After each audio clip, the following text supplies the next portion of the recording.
Infrastructure. We shouldn't be allowing subdivisions if we're nearing a building moratorium. I was actually working for the city during the last building moratorium. It lasted over 2 years. It ran every builder in Lago Vista out of here and stagnated the businesses. We don't want to go back to that. It took about 5 years before we were building more than 30 houses a year. And then it started taking off. We thought a good year was 150 houses. We exceed our current capacity at the water and wastewater plant. You won't have to worry about any growth problems because TC&Q will put a building moratorium on the city, and it's going to take at least 4 years to get the sewer plant brought back up to snuff. I'm against having high density growth because it accelerates the demand on the infrastructure, and I think it's also inappropriate for this city. We should be a low density city.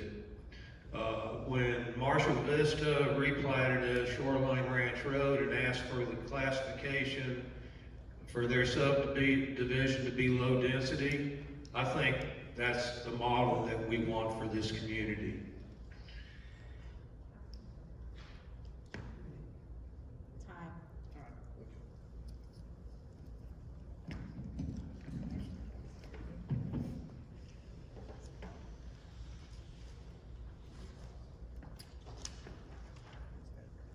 Is everybody alert? We probably have about an hour left now, and depending upon your desires, and if you need to take a break, feel free in the audience to take one. I'll wait till this lady and gentleman here signal to me that they need a break before we take one. So we plow through to the next fourth set of questions and see how we are after that. So we'll start with Shane Somm, and go to your left.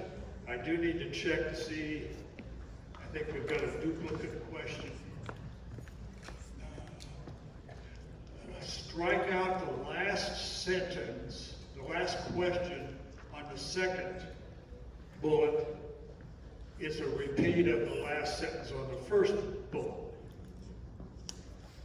I think I got an additional question there that is not needed. So it's the last sentence in the second bullet, strike it out. It's already inherent in the question. So let me read the first bullet. This is on infrastructure.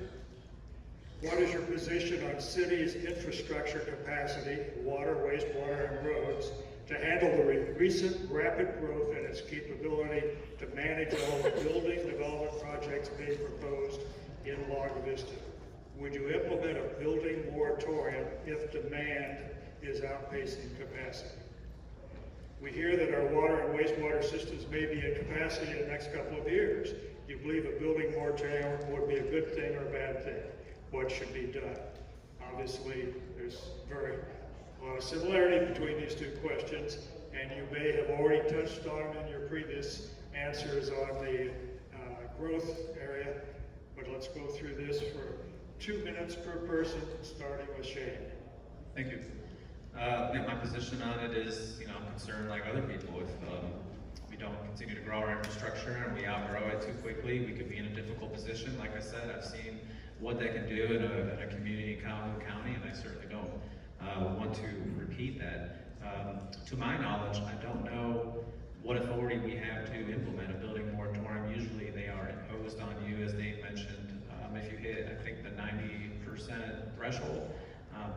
So I don't know that I would have the ability to do so, and I do believe that pretty much everywhere building moratoriums are actually viewed as a negative, because people who have property rights, they want to build their homes, and if they can't, you're in a difficult position. And the way that Austin is growing, people are running out of places to live, and I don't blame people who don't want to live in Austin. I'm one of those people that left because I watched that city council run that town into the ground, and I can't blame people who want to escape it, and Lago has got to be one of the most beautiful places there is, so I don't blame for being here.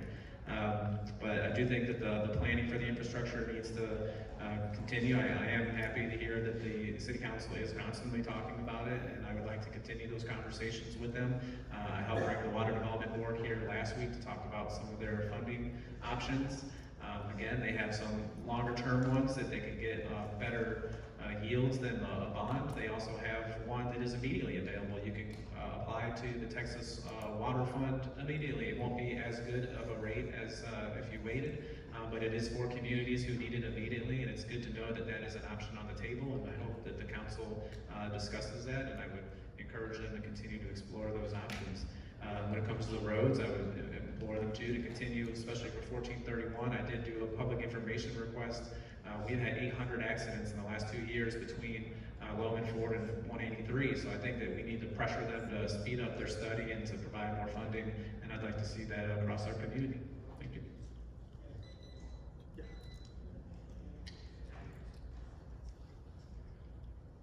So I don't know if you know, I'm a numbers guy, so let me just share some numbers with you. So over the last 5 years, there's been just under 1,800 new building permits that have been issued.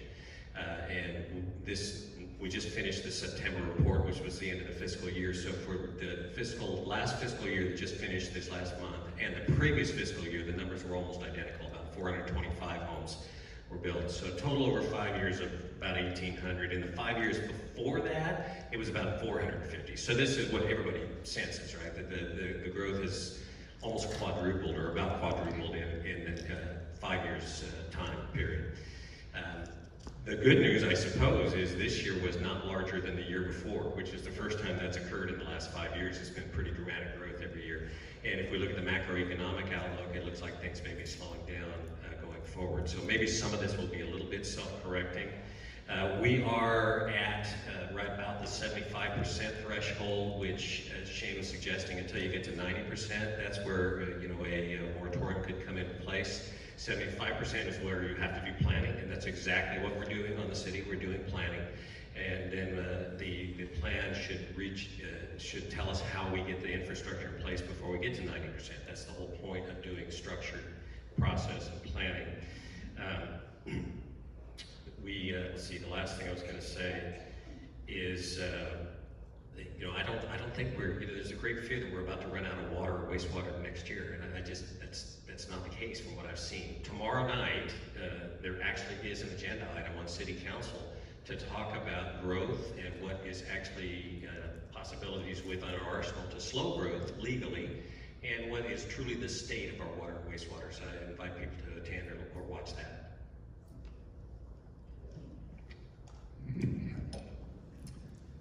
So, ever since I started running for council, infrastructure has been my #1 priority, and I focused on it, and I've continued to ask about it. As Paul mentioned, there will be an issue tomorrow night at the council meeting. Highly encourage everybody to watch that. Come out in person and bring your popcorn if you want to. It was maybe about 9 months ago, we started seeing things in social media and news reports about Dripping Springs declaring a moratorium.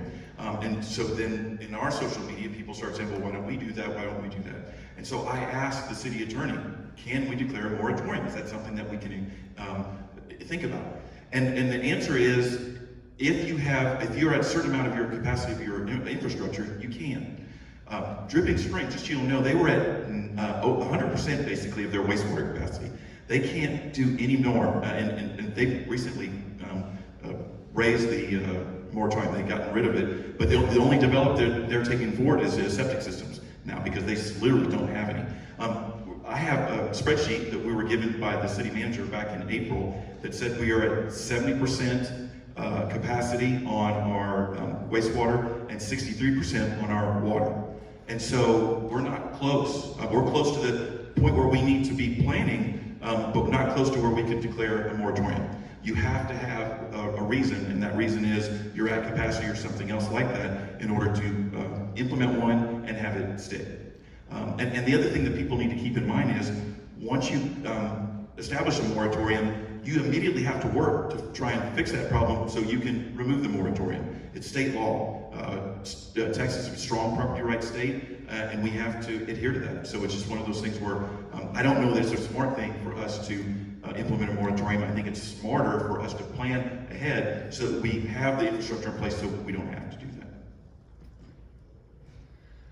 that. Thanks. Kevin had earlier said growth is inevitable. I believe differently.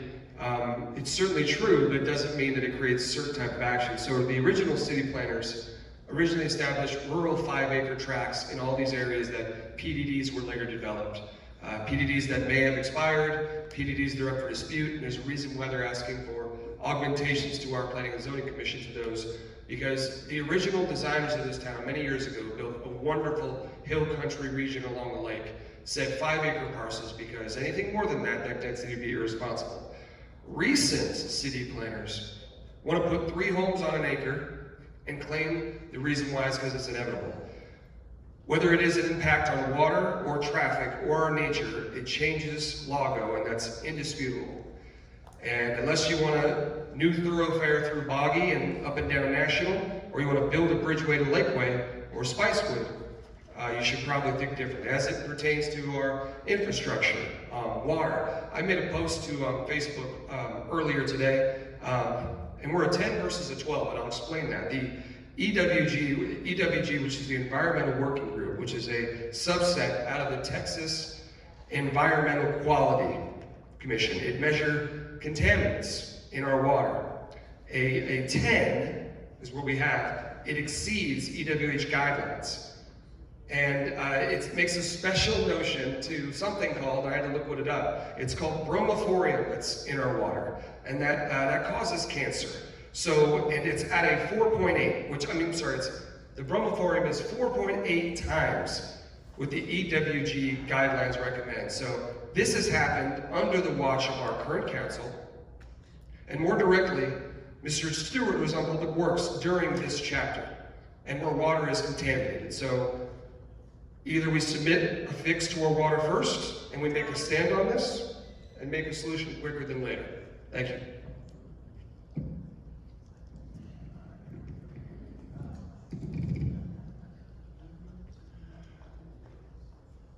I'm not for a mandatory moratorium, but I do, those are triggered by TCEQ regulations. If you trip one, you trip one. You have to do it. That's what happened the last time. We have a 750 gallon a day on average wastewater treatment plant.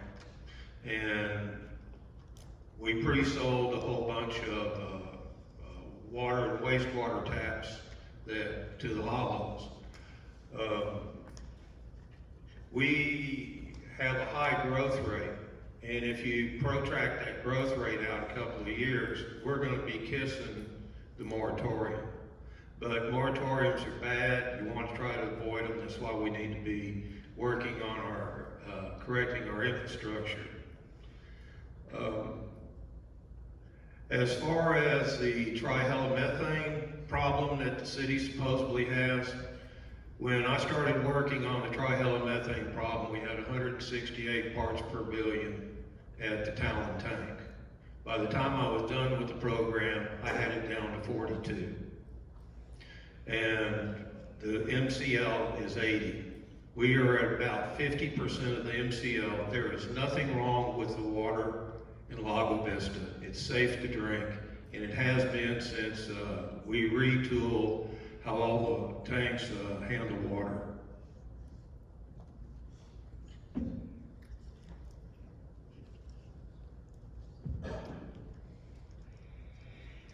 All right, so my position on city infrastructure capacity is similar to everybody else's up here.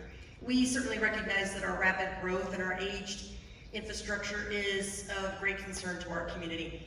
As many have mentioned, we are currently planning for expansion of that infrastructure. Before I touch on water, I just want to quickly mention streets, because streets are an equally important part of city infrastructure.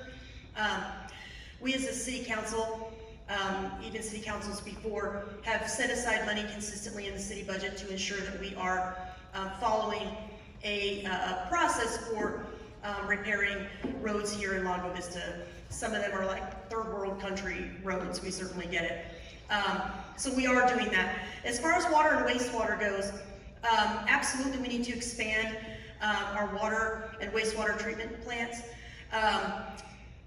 One of the things that we, as a council, and I voted in favor of recently, as I mentioned earlier, is a comprehensive water plan or water model.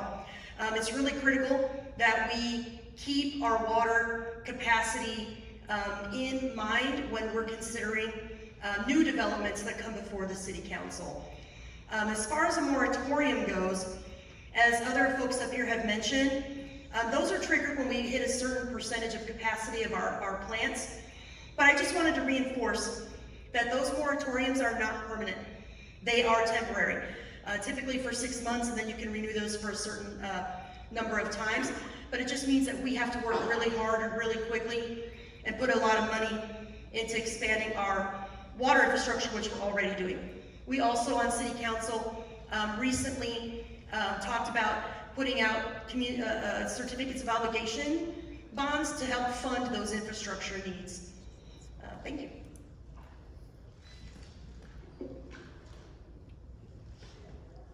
The fourth set of questions, the last two questions, we talked about growth and infrastructure.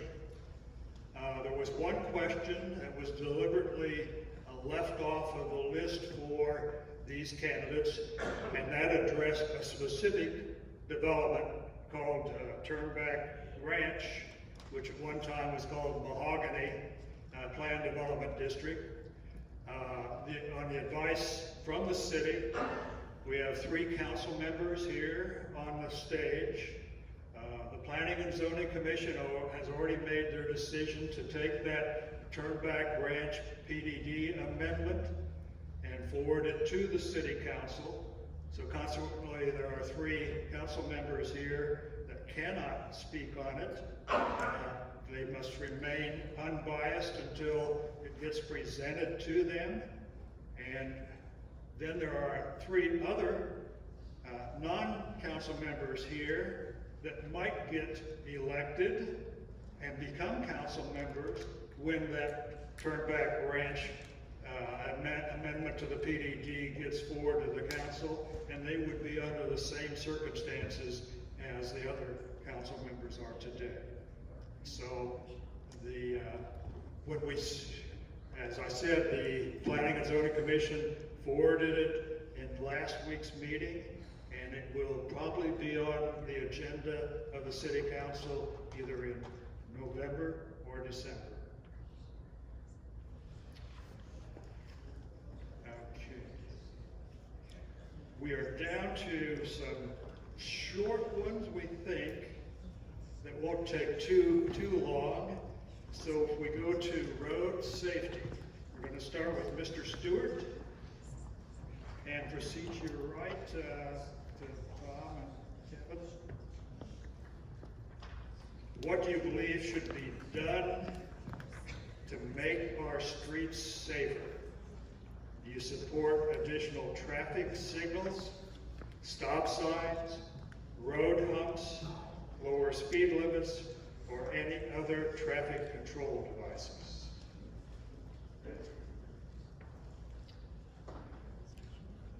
Dave, when you're ready, you may begin.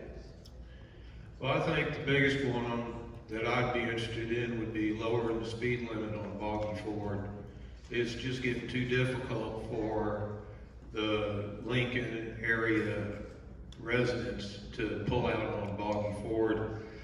Traffic calming devices, like you see in Tazura, you really have to check those out with the local residents. They either tell you yes or no. Stoplights are driven by the number of cars. They're a huge investment. So that would have to be a result of a traffic study. I do think that as we rebuild the roads, that we rebuild them to the proper width and we put ribbon curbs on them, which will make them a little wider and a little safer.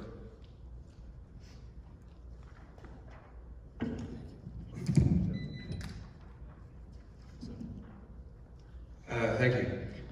Road safety, yeah, I think we need to be proactive. I think after that global study I was talking about, studying everything, we're going to find that road safety is an issue. I've thought a lot about this. I think that we need to widen the roads proactively before we allow 3,000 homes to be built.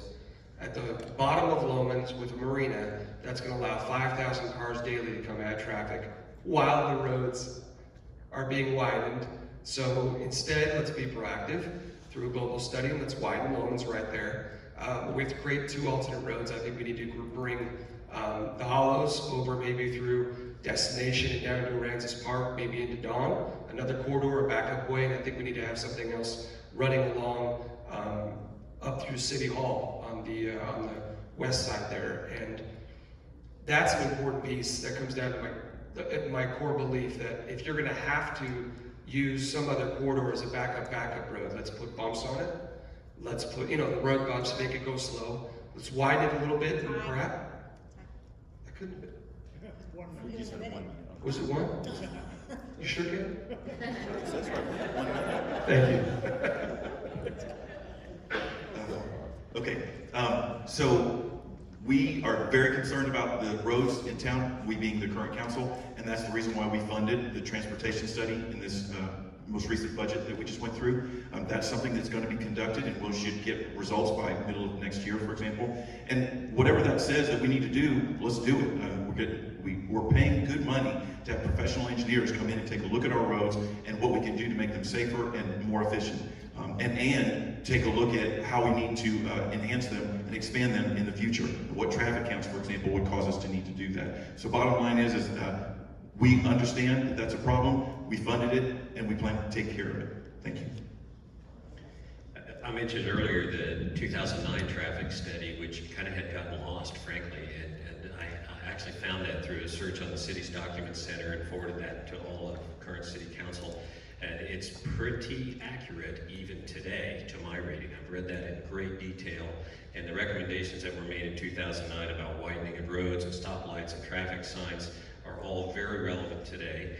And as we have, as Mr. Sullivan just pointed out, we have funded in the current budget year another detailed study at that same level, and I've ensured that the study done in 2009 is shared with the firm that is doing current studies, so that you have that baseline as well.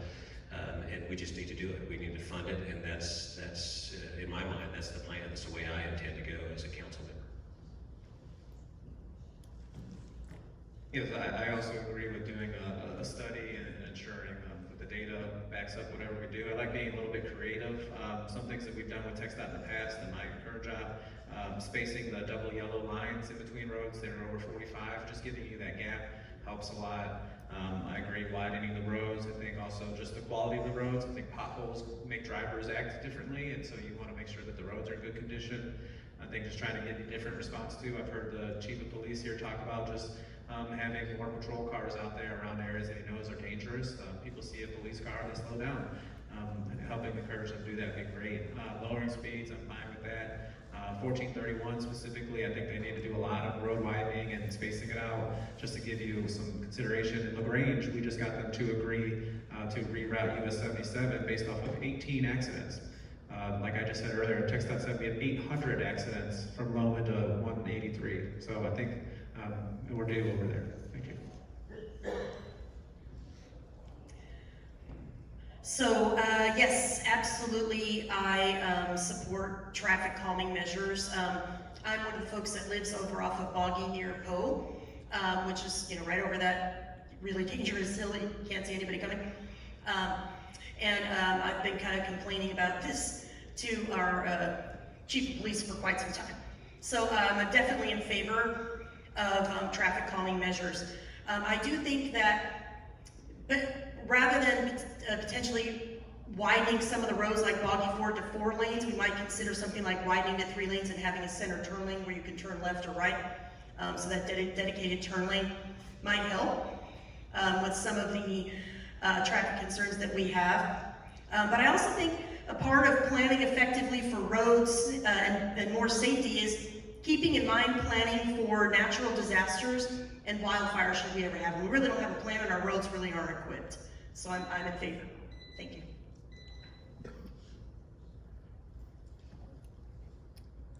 It's apparent that the candidates are used to speaking longer, so we are going to probably change any 1 minute limit on the future questions up to 2. Okay, we're changing them to 2? Are we going to 2?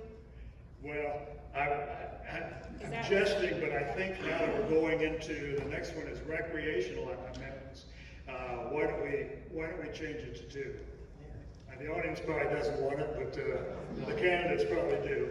And we haven't talked a lot about recreation, so we're starting out with Mr. Sullivan and proceeding to the left.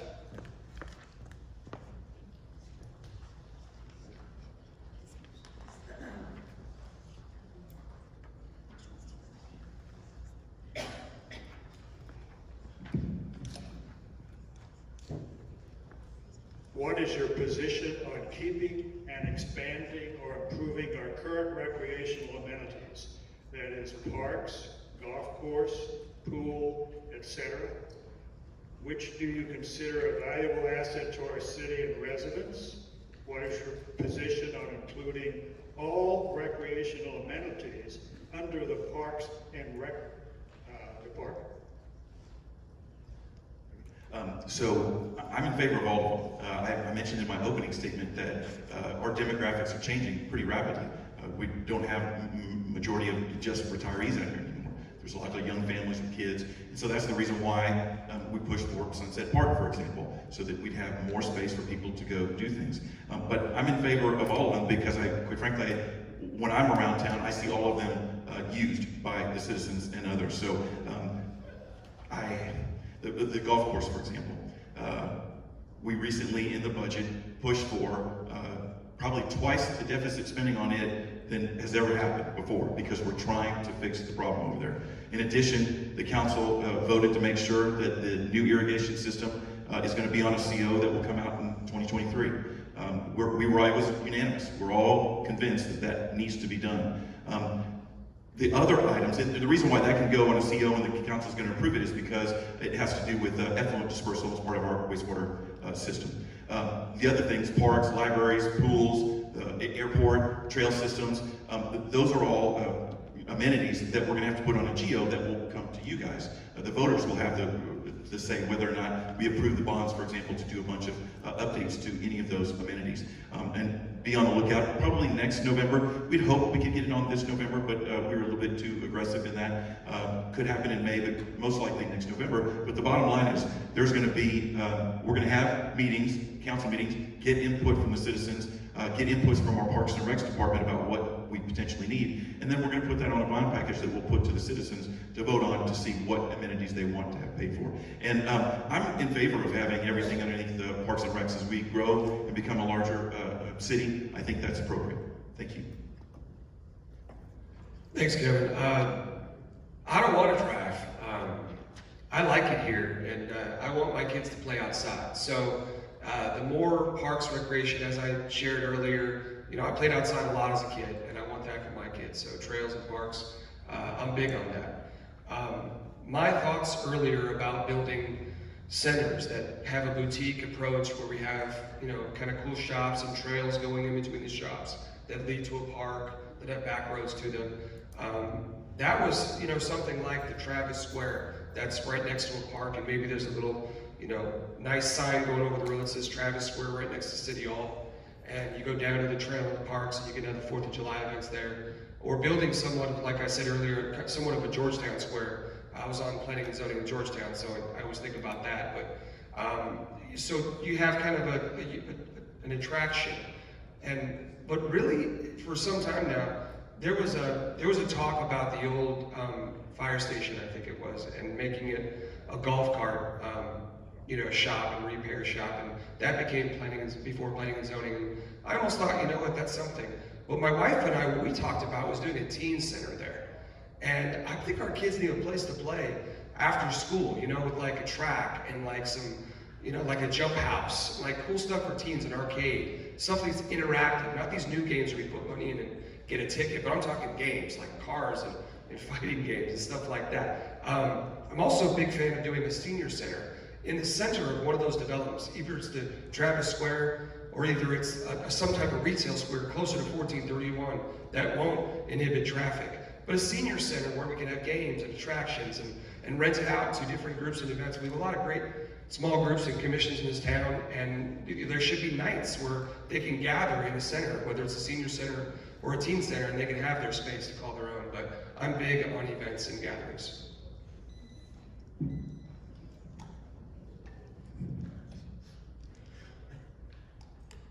When we bought that additional land, when we expanded or built the new Lago Vista PD building, we were going to put a teen center right next to it. We reserved the land.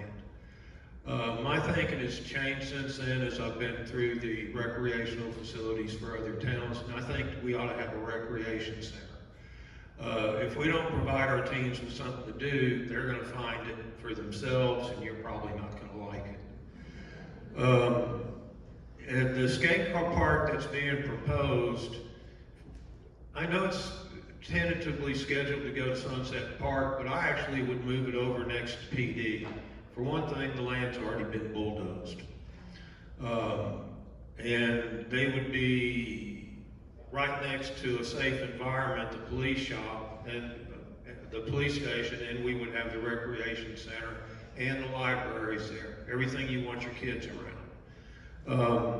As far as the golf course goes, we definitely need the new irrigation system, and once that's done, there should be some type of a master planning committee to figure out what degree of perfection it's going to achieve. With the swimming pool, is a perfect example of a recreational amenity that we don't keep up with. It should have had its grout replaced in 2015. Grout lasts 15 years. It's 7 years overdue, and you can tell by looking at all the patches on it. And I don't think the Lago Vista Golf Course ought to go under the Recreation Department. It's sort of a hybrid because of its function as an effluent disposal area and the fact that it collects more money than any other portion of the Recreation Department.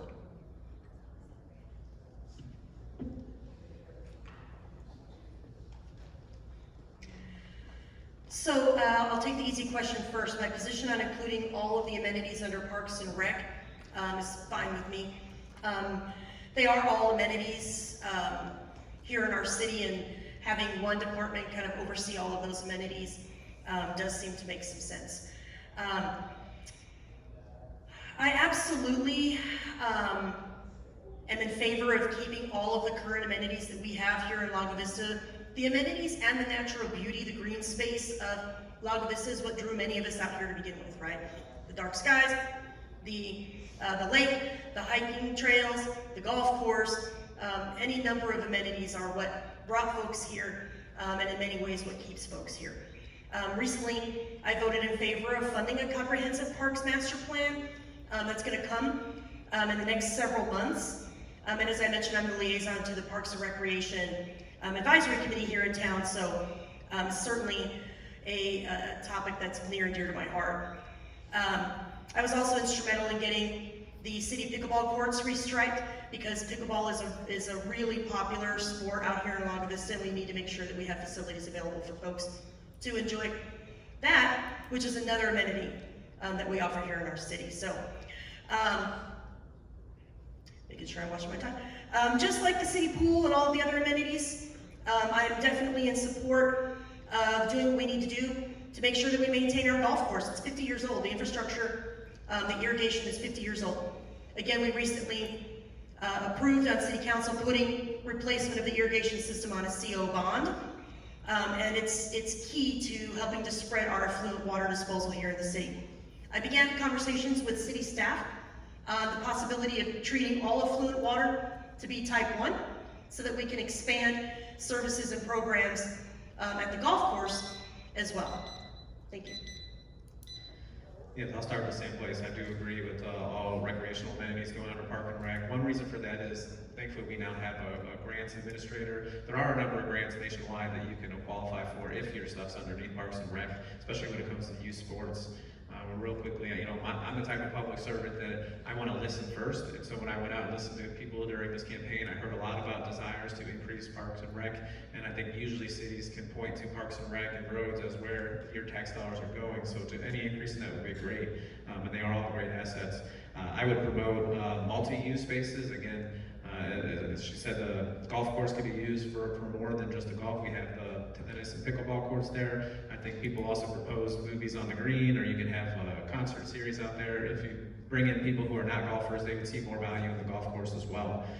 Real quick on the golf course too, I'm not sure that the founding fathers intended the greatest government in the history of the world to manage a golf course, but since we do, if we're not able to do it, I think you could go out and get a golf management company to help us revive the golf course and take it back to a level where it's creating profit. I did talk to a city manager in another city that recently they bought a golf course 3 years ago, and they were making money on it. And they said with the views that that golf course has, it could and should be making us money. And that could be a good thing. And I think, again, it would be great to see the website for the city to be built out to include recreational sports. They're not that expensive. I ran a company called ATX Plays in Austin for years. It won the 2016 Most Uniquely Austin Business. I put on rec sports leagues that promoted nonprofits. So you bring nonprofits to every single sporting event and helps kids and adults kind of promote those, and they play for donating to charities. Read that. I think being creative like that, I think, helps bring more value to everybody in the area. And I think, again, with the affluent, if you all went to Type 1, that probably help us a lot, especially out at Sunset Park. Thank you. So I've been looking forward to a question that would differentiate me from my competitor. There's been a lot of agreement on a lot of topics here tonight. Just a couple of statements. So on the last part, where organizationally where things reside, I think it's important to remember that by our city charter, the city council appoints the city manager, and it's the city manager's job to make those kind of decisions. So that's actually not within the purview of the city council. Now, certainly, to Mr. Song's point, if there are some financial benefits to different structures, we should advise the city manager to do that. But that's really her decision to make. My position on keeping and expanding recreational amenities is all these are great, but ultimately the citizens should decide how much money we're spending on these things. And so that is exactly why in the current council we've split out some things that are infrastructure that must be done that we intend to do on CO or certificate of obligation bonds, and then things that we have said need to go to the voters to decide, general obligation bonds. And these kinds of things about how much money to spend on parks, golf course, pool, etc., will be put up to the voters to decide. So yes, let's have amenities, let's invest in them, but it's not open checkbook. Obviously, we need to balance it against what we can afford, have a viable plan, and let the voters decide where are their top priorities.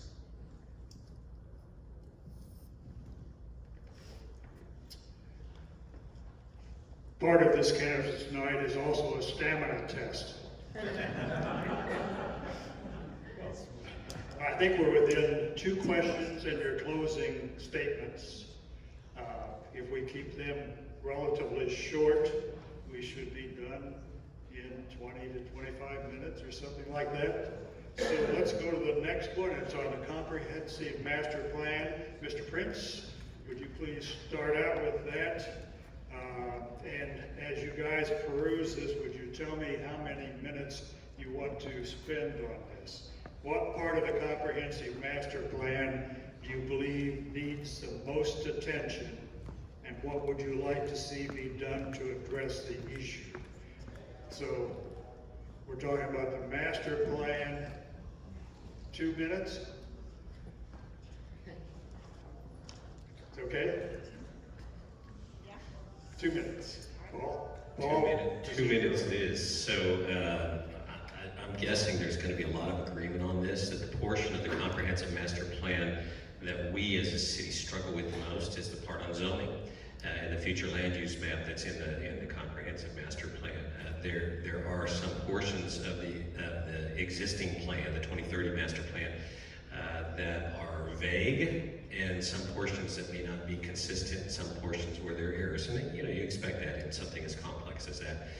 But that's really where the focus needs to be on the zoning updates, how how we want to manage growth and where we want to control the growth, and how we have a master plan in place that allows us to legally put limits on developers.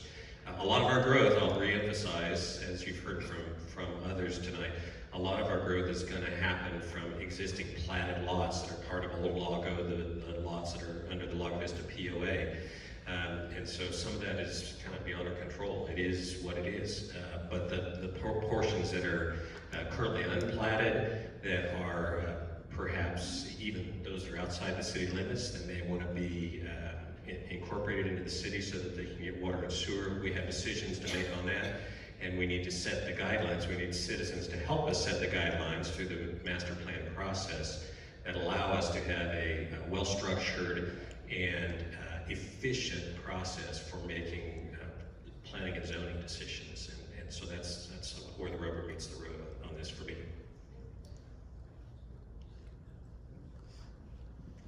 Yep, I would agree. It's planning and zoning is always kind of the biggest one. We need to look at the master plan, and I guess to try to give a different answer than what most up here may. Again, your master plan is something that you can take to the legislature. If there are restrictions that are in there, they're taking tools away from you, and unfortunately, it is something I've seen in the last 4 years that they have been taking tools away from the city. One of them that was brought up to me, I think, by someone on P&Z, was that we no longer have the ability to restrict what type of building materials are used. I think that that is something that we may want to go back to the legislature and fight to change. I'm not sure what the intent was behind that, but I have heard other groups there say the same thing. I think working with the Texas Municipal League is great, and they can help us, because I think that's one of their initiatives. But again, we're 1 hour to the Capitol, so we can go ourselves. Being a council member, you have that title. I think any representative that represents us will sit with you. And so I think using this master plan as a way to point out, hey, look at these tools you took away from us. We're going to need these back. It's really a great way to use it, and it's something that, since it already has usually agreements from the whole council, most legislative members take that kind of as a directive, and then they will go and fight for you with that. Thank you.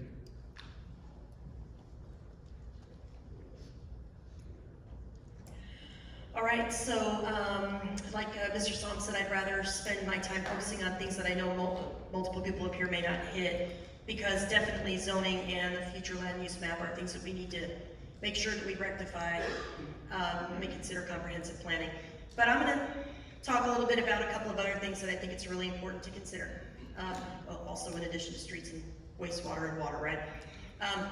But for effective comprehensive planning in a community, I think it's also really important that we include both Lago Vista ISD, because they also have to plan for the increased growth that they're going to experience as a school district, and how they fund that, facilities, etc.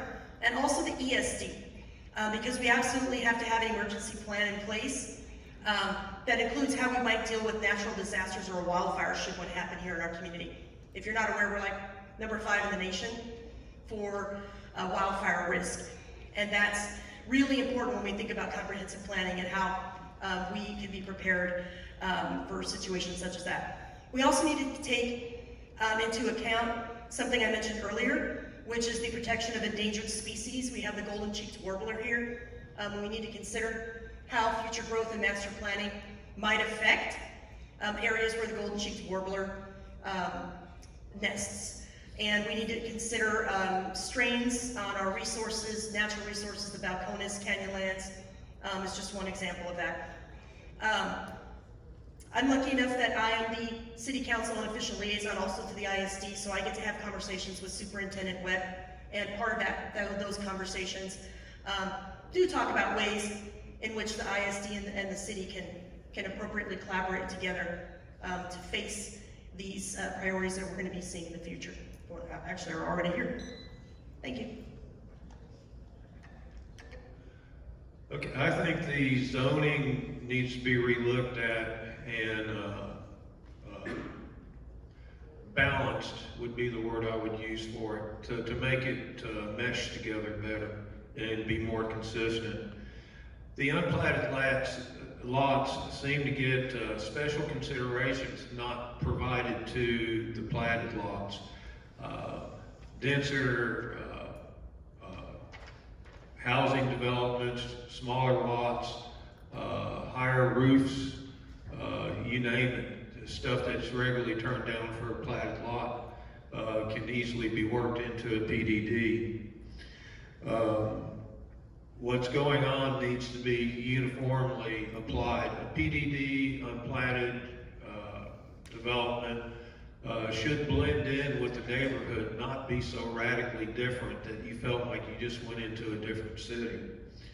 One of the things that's been on my radar is that as the city grows, and we do get to around 15,000 houses or so, 18,000 houses if we keep adding subdivisions, 1431 is going to have to be expanded to 6 lanes and then maybe eventually to 8 lanes.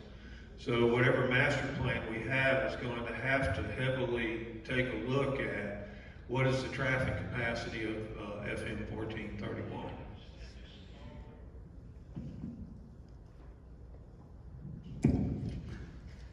The comprehensive master plan needs a fresh relook. While growth is inevitable, a moratorium done right will not crash the economy. And saying that we can't stop it, is a problem, because we can. Not sure if we knew, but the city ordinance actually describes city council's roles and responsibilities to protect the current life and well-being of residences, not to be obligated to grow the town according to whatever developer is writing checks. I took it upon my own accord about 4 or 5 months ago when it was not cool to write a moratorium. I looked at the other ones that were done in Texas during this recent boom, when the whole world found out how beautiful Texas is, and I wrote a little moratorium, and I wrote a little email to my planning and zoning folks, and I was immediately slapped on the wrist and said, hey, this is not the way to do it. And all I was doing was asking to request on the agenda for the item. And, I was told that you're not allowed to do that. Let's city council come up with something. And so I'd love to be on council because I think we need a firm look at what we need to do as opposed to glossing it over and doing some kind of, cosmetic makeover to try to plan ahead. We talk about fire evacuation, 1431 being stopped. This is why the comprehensive plan needs a fresh relook. These PDDs are old that I've read the verbiage on, and we don't have to stamp them. They're old, and we have an obligation, not a right, but an obligation to protect our current citizens, and we could freeze all of it. My moratorium proposed over 100 homes, firm stop until we do a global study on everything that's affecting our community. We could still grow organically the right way, local builders, local businesses, one at a time, if we started now, rather than waiting until later. We don't want to break it, we just want to grow organically. So I'll reiterate what I said earlier, and that is we have funded a future land use map and comprehensive master plan revamp in this coming budget year. So the council is absolutely looking forward and making sure that this is going to get taken care of. I do agree with the future land use map and the zoning. It's one of the most important things, but there are a lot of things that are in that plan. Types of housing and density, amenities desired, transportation, commercial, and what citizens want. And so to me, the most important thing is you guys and participation. When we have the future comprehensive plan meetings, there'll be sessions. Last time we did it, there were probably 7 sessions. Some of them were here in the PAC, some of them were K Oaks. Even the school kids got involved and they had a session. So what I would encourage you is to be on the lookout for it. Make sure that you participate, make sure that your voice is heard so that we can, all these things that are important, we know what y'all think about it. And we can capture that in the plan and make sure that as we move forward, the city moves forward according to what you guys are thinking. Thanks.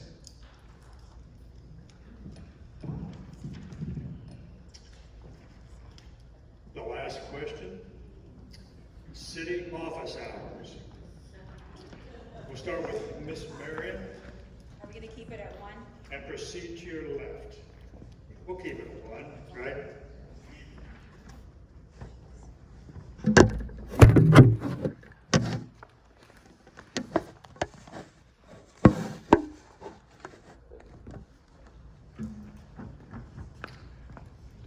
Some years ago, the then city manager introduced a change in office hours to a 4-day week. The result is that many citizens and those seeking to access city services on a Friday must make other arrangements. What is your opinion on continuing this practice? All right, just wanted to say that I'm a little disappointed the last question wasn't about our airport, which is an amenity that is equally important to all the other amenities that we discussed this evening. So if you're interested in my opinions on the airport, please make sure you reach out. City office hours. I'm not opposed to a 4-day work week, which I think is different than a 4-day setting city office open hours to 4 days. What I talked to the city manager about shortly after she started was cross-training folks so that you could still have a 4-day work week for staff, which would allow them to work earlier and keep the offices open later to accommodate folks who don't get off work until 5. But then it also allows the city offices to be open on Friday and people just flex their time. You might be off on Monday, you might be off on Wednesday, you might be off on Friday. So that's, in a nutshell, where I stand on that topic. Which way are we going?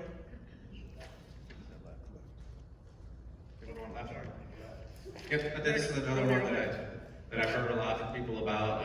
I agree. I think that you can flex the hours. So just because it's 4 days doesn't mean it's just Monday through Thursday. I think some employees could work Tuesday through Friday so that you're expanding your service.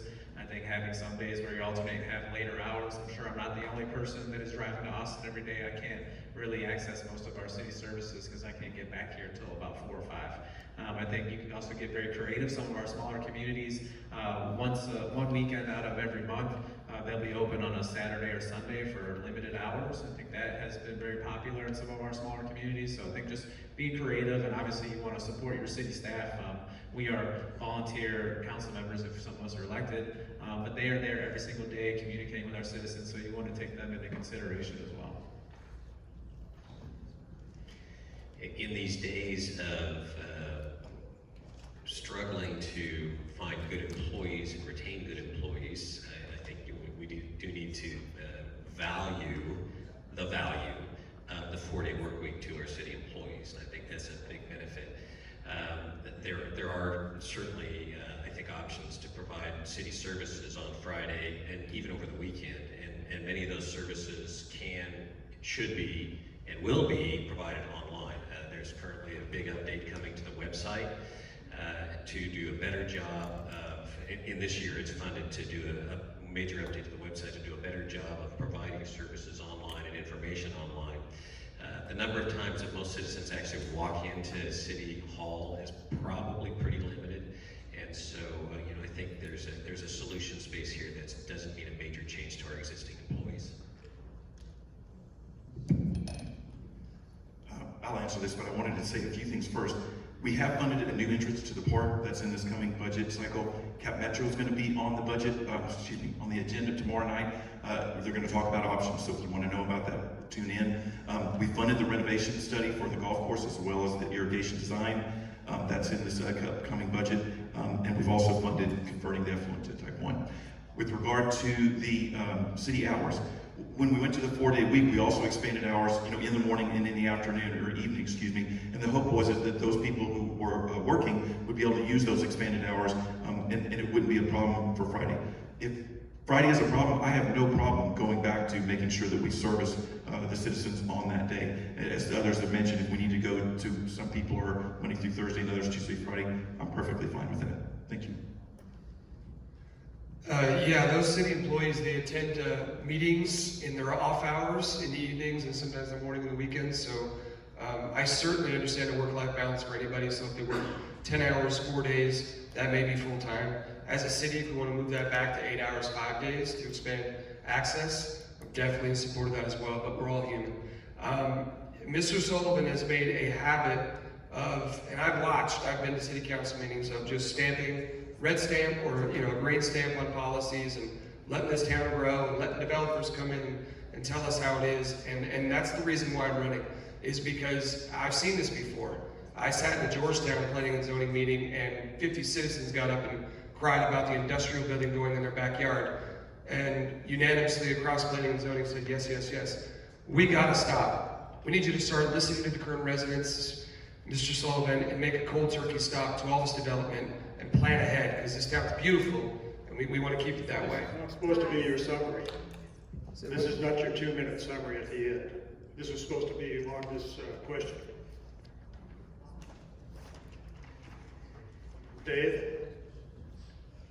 That was on the question. City office hours, how we spend our time, and what we do with it. Thank you. So I was working for the city when this proposal came across, and the employees held a vote, and it was not unanimous. It was like 60% wanted to work the 410s, and 40% didn't. I take the matter back to the employees, and first I'd conduct a vote to make it non-binding if you want to find out what they want to do. And if they all vote to go back to 8-hour days, it's over and done with. There'll be some that don't want to, but there'll be some that do want to. And you work with what you have. Employees, both at City Hall and in the utility departments and the street departments, did tell them that leaving Friday uncovered was not a good option. And we suggested doing some type of a flexible thing to where it wouldn't impact the community. But basically, it came down from the top that we're gonna work 4 days and take 3 off, and I don't want anybody at City Hall. Okay. That's the end of the questions that were submitted, and we are now close to the end here. So each person will be allowed to do their 2-minute summarize their positions, and outline the value they would bring as a member of the Lago Vista City Council.